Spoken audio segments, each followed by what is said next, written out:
Business Now is brought to you by Nextel, how business gets done. Imagine building a communications network for 4 million people, including people in 4 different organizations with 4 very distinct cultures. And it has to be secure and almost boundaryless. That's the challenge for the U.S. Department of Defense. In today's Information Week Tech Talk, we learn more from Michael Todd, Associate Director of Information Management for the DoD. How to ensure that when that soldier sees something which we need to know about back at headquarters, that the information is moved back and forth seamlessly. In other words, we have this thing called the fog of war, where there's this chaotic situation where there's so much going on simultaneously and no one really has a firm grasp of the situation. How do we eliminate the fog of war or mitigate it to the degrees that we can? Messaging is one of the kinds of things that we need to promote in a boundaryless situation, so there are no boundaries by which, once you go beyond the boundary, you're out of reach and out of touch. We need to be able to reach out, share the information so everyone's aware of where they are, where everyone else is, both friend and enemy, where the resources are coming from, the supplies and so forth, so that we can remain in touch and better orchestrate our movements. The kinds of successes you saw in the recent engagement in Baghdad in Iraq took advantage of the ability to move very quickly because of enhanced shared battle space awareness. This took advantage of improved communication networks, more consistent uses of similar applications across the services in a joint environment, which allowed us to move faster and do things which we couldn't have done before. Much faster with a smaller force than we could have during the Vietnam era, as an example. We're still in the beginning stages of trying to figure out what is industry doing that makes sense for the kinds of activities that we are trying to engage in that's going to best allow us to execute our missions effectively and efficiently.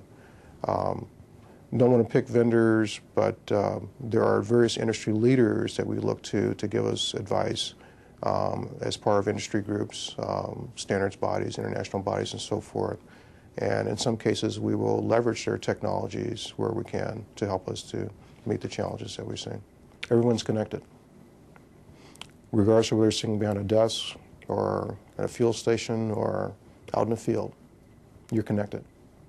You're aware of everyone else that you need to be aware of. You're aware of the space that you're in, and it's timely. If you're in the cockpit of a jet, you get the information you need as you need it. The jet almost flies itself, but you're there with the finger on the trigger to make sure you hit the right target. The information you need to help you, to guide you to the right targets is available to you as needed. As new opportunities come up, hey, there's a target we didn't know about. Now you can make the decision very quickly because you're sharing information with the decision makers, with the policy makers who determine what's in our objective and what's not. The ability for a stranded pilot or corpsman to be visible to friendly forces wherever they are, so we can go in and bring those people back in one piece. That's important.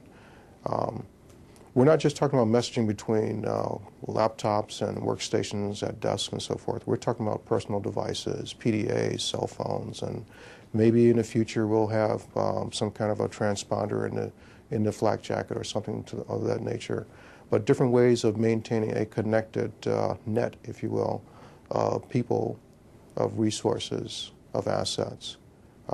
As we use munitions out in the field, are we connected to such a degree such that the logistics people in the supply depot understands, okay, they fired 2 missiles, we need to start the process of moving the missiles forward back out to restock. And it also kicks off the industrial base to start building new missiles to replace the ones that you fired. So all of this in a more synchronized, parallel set of activities as opposed to sequential. We're not waiting on something to happen because everyone's aware simultaneously of what's going on. This Information Week Tech Talk is brought to you by Nextel, how business gets done.